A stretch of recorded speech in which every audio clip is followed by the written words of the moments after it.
Student Tracking and Protection Project, student or child tracking with smart tag using IoT with multiple station.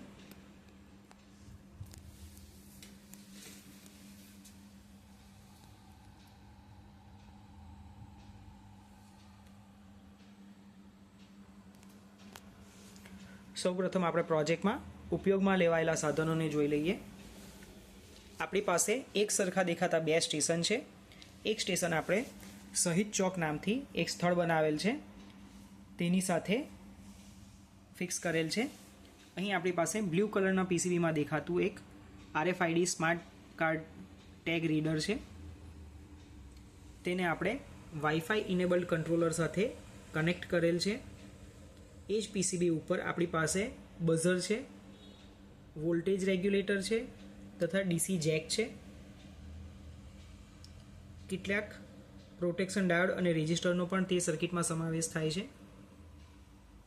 આ પ્રકારની exact circuit આપણી પાસે શાળાના કમ્પાઉન્ડમાં છે, જેની અંદર આ સ્કેનર છે, wifi controller, buzzer, transistor, regulator, capacitor તથા અન્ય સાધનો. ત્યારબાદ આપણી પાસે શાળાની અંદર અન્ય એક સર્કિટ છે જેનું કાર્ય ડિઝાસ્ટર માટેનું છે, એટલે કે ડિઝાસ્ટર સમયમાં હેલ્પફુલ થઈ શકે તથા હેલ્પ ડેસ્ક બનાવી શકે તે પ્રકારની સર્કિટ છે. આ સર્કિટમાં એક વાઈફાઈ ઇનેબલ્ડ કંટ્રોલર છે, બે હેલ્પ સ્વિચ છે, બે ટ્રાન્ઝિસ્ટર છે, એક બઝર છે, કેપેસિટર છે તથા તેની પોતાની ઇન્ડિવિજ્યુઅલ વોલ્ટેજ રેગ્યુલેટર છે. તેનું કનેક્શન ફ્લડ સેન્સરની સિગ્નલ કન્ડિશનિંગ સર્કિટ સાથે કરેલું છે અને સિગ્નલ કન્ડિશનિંગ સર્કિટ ત્યારબાદ કોપરના તારમાંથી બનાવેલ ફ્લડ સેન્સર સાથે કનેક્ટ કરેલી છે. સ્કૂલની સ્ટ્રક્ચર ઉપર આપણી પાસે રેગ્યુલર ઉપયોગમાં લેવામાં આવતી વ્હાઇટ લાઇટ છે જે શાળાની અંદરના પાવર સપ્લાયને પ્રદર્શિત કરે છે, જ્યારે બીજી તરફ રેડ કલરની LED છે જે ઇમરજન્સી કન્ડિશનને પ્રદર્શિત કરે છે. તેનું કનેક્શન ડિઝાસ્ટર મોનિટરિંગ વાળી પીસીબી સાથે કરેલું છે. ત્યારબાદ આપણી પાસે અન્ય એક સાધન છે electronic shock detector and protection. આપ જોઈ શકો છો કે અહીં એક પાણીની પરબ જેવી રચના કરેલી છે શાળાની બાજુમાં. તેની અંદર એક ઇલેક્ટ્રોનિક સર્કિટ લગાવેલ છે. એ ઇલેક્ટ્રોનિક સર્કિટની અંદરથી પાવર સપ્લાયનો એક છેડો વોટર કુલરની એક રચના સાથે જોડેલા ફેન સાથે, એટલે કે તેના કોમ્પ્રેસર સાથે કનેક્ટ કરેલો છે, જ્યારે ગ્રીન કલરનો એક છેડો કુલરની રચનાના બોડી સાથે કનેક્ટ કરેલ છે જે અર્થિંગને સ્કેન કરવાનું કાર્ય કરશે. જ્યારે પણ કોઈક કારણથી, એટલે કે વાયર બ્રેક થઈ જવાથી અથવા તો ઉંદરના કાતરવાથી અથવા તો કોઈ ટેકનિકલ ઇસ્યુને લીધે બોડી ઉપર કરંટ લાગે તો કોઈ પણ વ્યક્તિને કરંટ લાગે તે પહેલાં સ્કેનિંગ સિસ્ટમ તેને સ્કેન કરી લેશે તથા ગ્રીન LEDને ઓફ કરીને રેડ LED ઓન કરી દેશે. ઓડિબલ વોર્નિંગ માટે બઝરને સ્ટાર્ટ કરી દેશે તથા વોટર કુલરને મળતો પાવર સપ્લાય સ્વયં સંચાલિત રીતે બંધ કરી દેશે, જેથી આગળ કોઈ જાનહાની થઈ ન શકે. આ પ્રમાણે કુલ 4 પ્રોજેક્ટ આ એક જ પ્રોજેક્ટની અંદર સમાવેશિત કરેલા છે. આપણી પાસે ડેકોરેશન માટે અહીં ટ્રાફિક સિગ્નલ તથા સ્ટ્રીટ લાઇટ મૂકેલી છે. હવે આપણે પ્રોજેક્ટને સ્ટાર્ટ કરીને જોઈએ.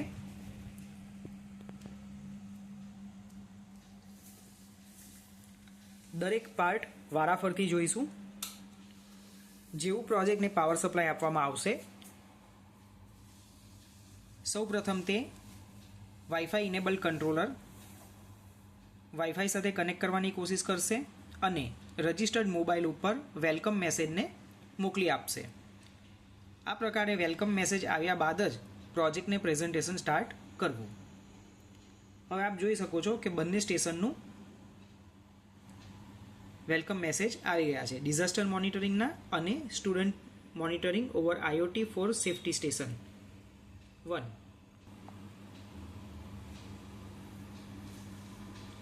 આપ જોઈ શકો છો સ્ટેશન 1 જે શહીદ ચોક પાસે છે,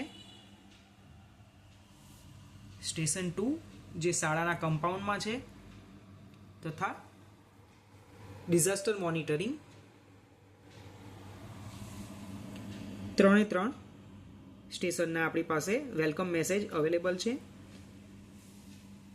આ સિવાય આપણી પાસે ત્રણેય સિસ્ટમની અંદર on board blue LED on છે, જે વાઈફાઈ કનેક્શન સક્સેસફુલ થવા બાદ જ આપ જોઈ શકશો. ત્રણેય યુનિટ પર blue LED on board on રહેશે. જો વાઈફાઈ કનેક્શન અવેલેબલ નહીં હશે તો આ એલઈડી ઓફ રહેશે. સૌ પ્રથમ આપણે ઇલેક્ટ્રિક શોક ડિટેક્શન વાળા પ્રોજેક્ટનું પ્રદર્શન જોઈ લઈએ. આપ જોઈ શકો છો કે અત્યારે ગ્રીન લાઇટ ચાલે છે તથા વોટર કુલરનો કોમ્પ્રેસર સ્ટાર્ટ છે. હવે આપણે ઇન્ટેન્સફુલી અહીં એક કરંટ લીકેજની કન્ડિશન ઊભી કરશું. અહીં આપણે 9 વોલ્ટ અથવા તો 12 વોલ્ટ પર ઓપરેટ કરી રહ્યા છે, તેથી કોઈ રિસ્ક નથી. પરંતુ રિયલમાં જ્યારે એસી લાઇન પર આ કાર્ય કરવામાં આવે ત્યારે ખૂબ જ મોટું રિસ્ક રહે છે. તેથી આ જે સર્કિટ છે તેની અંદર કેટલાક બદલાવ હોવા જરૂરી છે. તો આપણે એનું પ્રેઝન્ટેશન જોઈએ.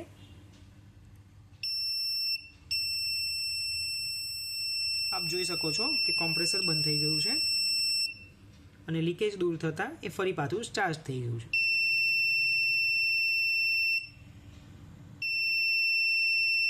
બોડી પર કોઈ પણ જગ્યાએ કરંટ લીકેજ થશે તો આ રીતે પ્રોટેક્શનમાં શટડાઉન કરી દેવામાં આવશે.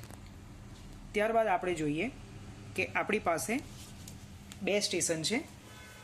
જ્યારે બાળક સ્ટેશન 1 પરથી પસાર થશે ત્યારે તેના ડેટા વાલી અથવા અધિકારિક વ્યક્તિના મોબાઈલ ઉપર કેવી રીતે પહોંચે છે. આપણી પાસે આ પ્રકારે 4 વિદ્યાર્થી માટે 4 અલગ અલગ ટેગ છે, જે તેમના વાહનમાં, એમની બેગમાં અથવા એમના સામાનની સાથે આપણે લગાવી શકીએ છીએ. અહીં આપણે M1 ને સિલેક્ટ કરશું પ્રેઝન્ટેશન માટે. જ્યારે પણ એ વિદ્યાર્થી આ સ્કેનિંગ સ્ટેશન પાસેથી પસાર થશે, બઝર લાઇટ અપ થશે, લાઇટ ઓન થશે, બઝર વાગશે, ડેટા અપડેટ થશે અને એ ડેટા રજિસ્ટર્ડ મોબાઈલ પર આ રીતે અવેલેબલ થઈ જશે. Alert from student tracking system, student 1 pass from monitoring station 1 Shahid ચોક. જે આપ જોઈ શકીએ છીએ કે અહીં અમર જવાનની એક સ્ટેચ્યુ લગાવેલ છે અને તેને શહીદ ચોક તરીકે નામ આપેલ છે. એ જગ્યાએથી પસાર થયા બાદ સમય અને તારીખ સાથે તેની ઇન્ફોર્મેશન આપણને મળી જાય છે.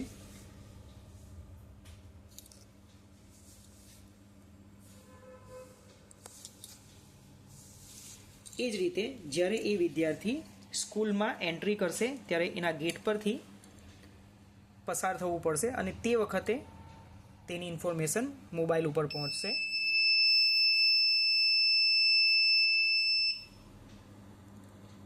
Alert from student tracking system, student 1 pass from monitoring station 2. એટલે આપણી પાસે શહીદ ચોક પાસે જે સિસ્ટમ લગાવેલ છે તેને આપણે સ્ટેશન 1 નામ આપેલું છે. તેને આપણે કોઈ પણ અન્ય નામ આપી શકીએ.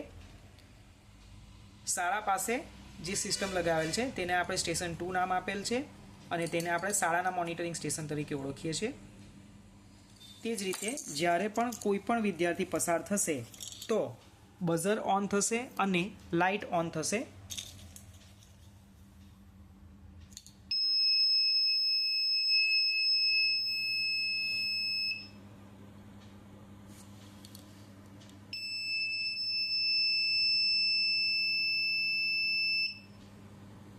આ રીતે આપણે જાણી શકીએ કે કેટલા વાગે વિદ્યાર્થી કે બાળક શહીદ ચોક પાસે હતું અથવા તો શાળાએ પહોંચેલું હતું અને કેટલા વાગે શાળામાંથી બહાર નીકળ્યું છે. જો તે તેના કાયમી રસ્તા કરતાં અલગ રસ્તો પસંદ કરે તો તે આપણા માટે વોર્નિંગની નિશાની છે. તો આપણે એના આગળના પગલાં લઈ શકીએ. આ રીતે બાળકને આપણે રક્ષણ પૂરું પાડી શકીએ. આ સિસ્ટમ બનાવવામાં માત્ર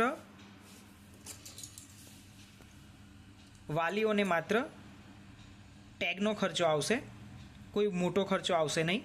જ્યારે શાળા અથવા તો જાહેર સ્થળોની આસપાસ લગાવવામાં આવતા સ્ટેશનનો ખર્ચો પબ્લિક પ્રાઇવેટ પાર્ટનરશિપની મદદથી ઊભો કરવામાં આવશે, જેની અંદર પ્રાઇવેટ કંપની, ગવર્મેન્ટ અને પબ્લિક પાસેથી શેરિંગ લેવામાં આવશે, જે ખૂબ જ નજીવું હશે. તેથી ખૂબ જ ઓછા ખર્ચાની અંદર શહેરના અથવા ગામડાના દરેક બાળકનું સ્કેનિંગ ખૂબ જ સારી રીતે થઈ શકશે. ત્યારબાદ આપણે જોઈએ ડિઝાસ્ટર મેનેજમેન્ટ સર્કિટનું પ્રેઝન્ટેશન. અહીં આપણી પાસે 2 હેલ્પ સ્વિચ છે. ફર્સ્ટ હેલ્પ સ્વિચ આપણી પાસે મેડિકલની છે, જ્યારે સેકન્ડ સ્વિચ આપણી પાસે પોલીસ હેલ્પની છે. જો શાળાની અંદર કોઈ તોફાની તત્વો આવી ગયા હોય અથવા તો કોઈ મેડિકલ ઇમરજન્સી ઊભી થાય તો જવાબદાર વ્યક્તિ માત્ર આ સ્વિચ પ્રેસ કરીને 2 સેકન્ડ સુધી આ સ્વિચ પ્રેસ કરીને રાખે એટલે તેનો ડેટા રિયલ ટાઈમમાં અધિકારિક વ્યક્તિ સુધી પહોંચી જશે. ચાલો આપણે પ્રેઝન્ટેશન જોઈએ.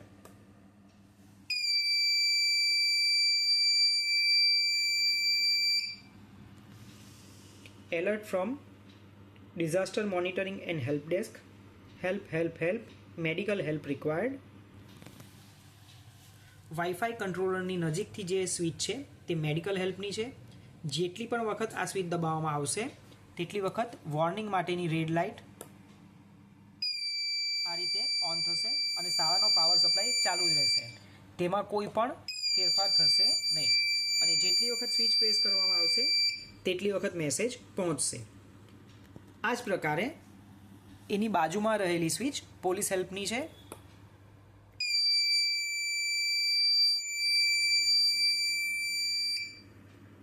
આ રીતે પોલીસની હેલ્પ મંગાવવી હોય તો પણ મંગાવી શકાય. જો જવાબદાર વ્યક્તિ શાળા પર હાજર ના હોય તો પણ તે બહારથી પોલીસને કોલ કરીને મદદ બોલાવી શકે છે. હવે આપણી પાસે ફ્લડ માટેની પણ કન્ડિશન બને તો કઈ રીતે એ ઉપયોગમાં આવી શકે તે આપણે જોઈશું. આપણે એક રૂમાલની અંદર થોડું પાણીથી એને ભીનું કરીને લઈશું. ત્યારબાદ નીચે દેખાતો ઓરેન્જ અને બ્લેક વાયરની વચ્ચે આપણે એને રાખશું. એટલે કે પાણીનું લેવલ ધારો કે ભરાતું ઓરેન્જ અને બ્લેકની વચ્ચેની કન્ડિશન પર આવશે તો એ બેની વચ્ચે કનેક્શન થશે. એ કનેક્શનની સિસ્ટમ સિગ્નલ કન્ડિશનિંગ સર્કિટ વડે એનાલોગ ટુ ડિજિટલમાં કન્વર્ટ કરવામાં આવશે અને ત્યારબાદ એ ડેટા અથવા તો સિગ્નલ વાઈફાઈ ઇનેબલ્ડ કંટ્રોલર સુધી પહોંચશે, જે મોબાઈલ એપ્લિકેશન ઉપર માહિતી પહોંચાડશે. સાથોસાથ અહીં રેડ એલઈડી અથવા તો પાવર સપ્લાયનું કંટ્રોલિંગ પણ કરશે. સાથે સાથે બઝરને પણ ઓપરેટ કરશે. લો લેવલ ફ્લડ વોર્નિંગમાં એ શાળાનો પાવર સપ્લાય બંધ નહીં કરે પરંતુ માત્ર ઇન્ટિમેશન મોકલશે. જ્યારે હાઈ લેવલ એટલે કે ઉપરનો લાલ વાયર છે ત્યાં સુધી જો પૂરનું પાણી પહોંચી જશે, વરસાદનું પાણી પહોંચી જશે તો તે શાળાની અંદર પૂરો પાડાતો પુરવઠો બંધ કરીને આગળની કાર્યવાહી હાથ ધરશે. તો ચાલો આપણે પ્રેઝન્ટેશન જોઈએ.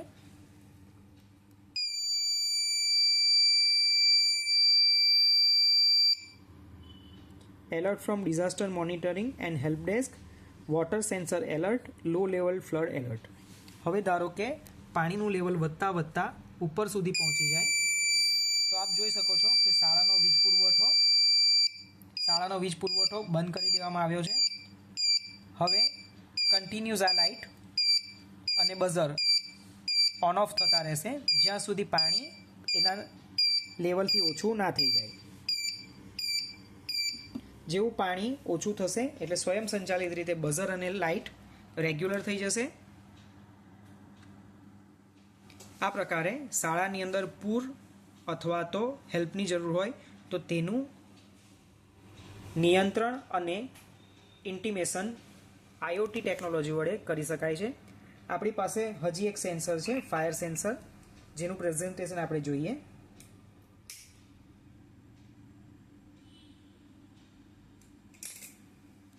આપણી પાસે એ ફાયર સેન્સર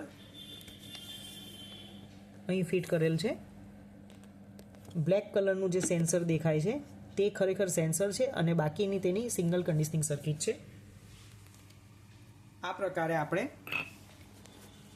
એક દીવો અથવા મીણબત્તીનો ઉપયોગ કરીને કે જેની અંદર પીળા કલરની જ્યોત હોય તેનો ઉપયોગ કરીને આપણે ફાયર સેન્સરને ટેસ્ટ કરી શકીએ.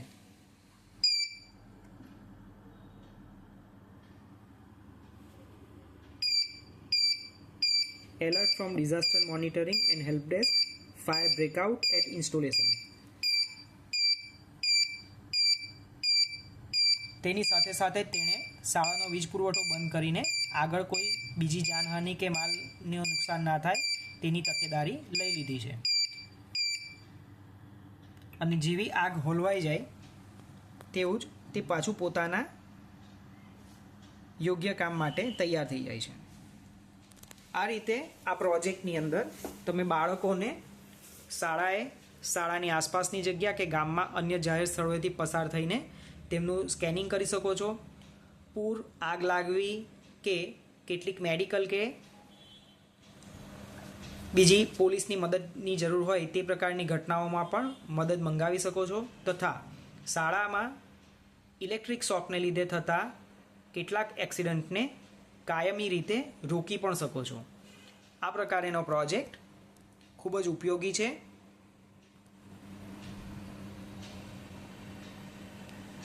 આ પ્રોજેક્ટની અંદર સેન્સર્સની સાથે વાઈફાઈ ટેકનોલોજીનો, આઈઓટીનો તથા મોબાઈલ એપ્લિકેશનનો ઉપયોગ કરેલો છે અને RFID ટેકનોલોજી એટલે કે સ્માર્ટ ટેગનો પણ ઉપયોગ કરેલો છે. વિડીયો અંત સુધી જોવા માટે ધન્યવાદ. જય હિન્દ.